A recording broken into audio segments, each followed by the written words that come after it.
Hey, what's going on? Thank you for coming to my channel. My name is Wally, and you are now tuned into Playboy Hustlers TV. Hey, this the King of Melodies beat.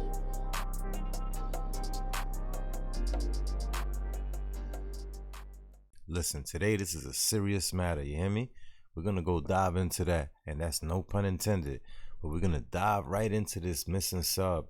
Right now, they have about less than 1 hour of oxygen. Can you believe that? This is ridiculous. So right now they're estimating that the oxygen supplies have ran out. So let's see what the news is talking about right now. This point, this time frame that is an estimate, has now passed. What is the feeling where you are about the hopes of bringing these people back alive?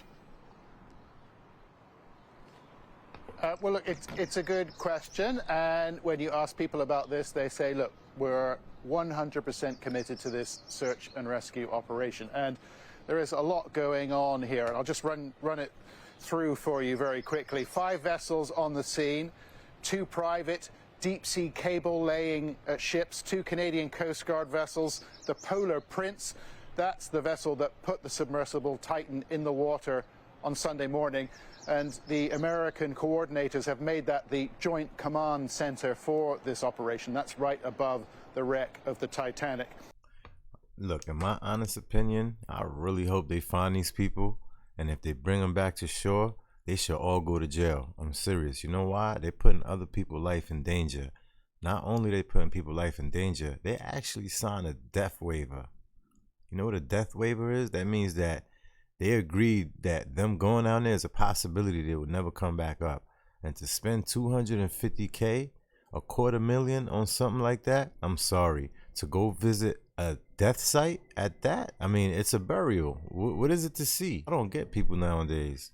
You want to go see a ship that sunk where a lot of people died? Nah, man.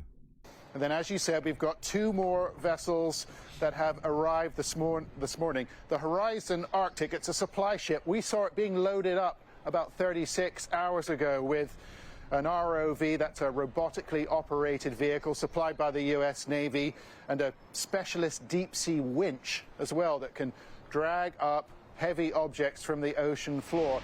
That's there now, and we understand that they have put their ROV in the water. The French scientific ship, that's called l'Atalante. It also has a sophisticated ROV, a remotely operated vehicle. We understand that they are about to put that in the water. This could be an important development. It's a very sophisticated piece of kit.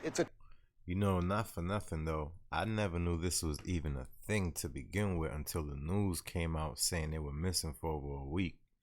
I was flabbergasted. I could not believe this. This is really crazy. I really hope them people come out. It's a very sophisticated piece of kit. It's attached by a cable. The submersible is attached by an 8-kilometer long cable, so theoretically it can go to very deep depths. It also has a robotic arm attached, so it can cut bits of metal, it can manipulate objects, potentially the submersible Titan, in deep depths. So that... My question is why they didn't have that type of submersible, you know, piece of equipment going down there with the arm cutting and all of that, just in case, right?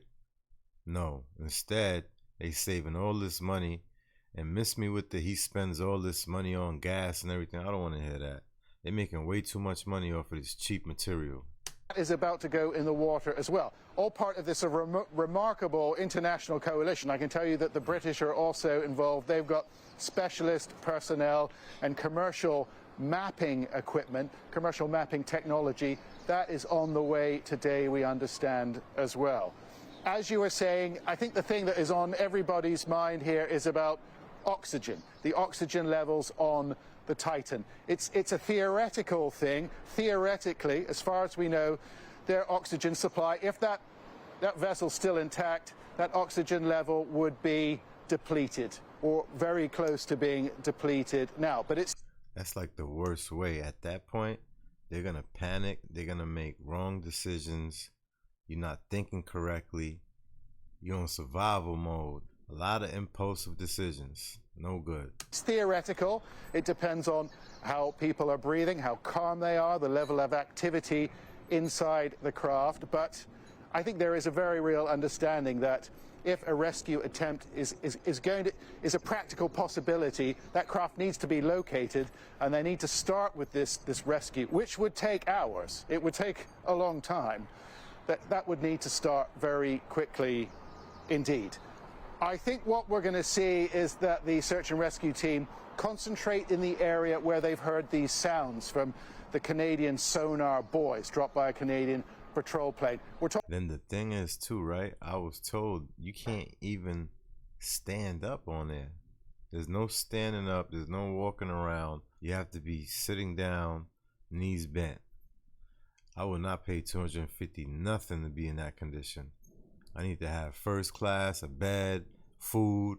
I need to make sure you're guaranteeing me we coming back 100%. If not, I'm not doing it. And if I gotta sign a death waiver, oh, give me my money back, baby. Talking about a vast area of ocean, we can't assume that the Titan is simply lying on the bottom of the ocean in a fixed position. It could be floating, it could be moving.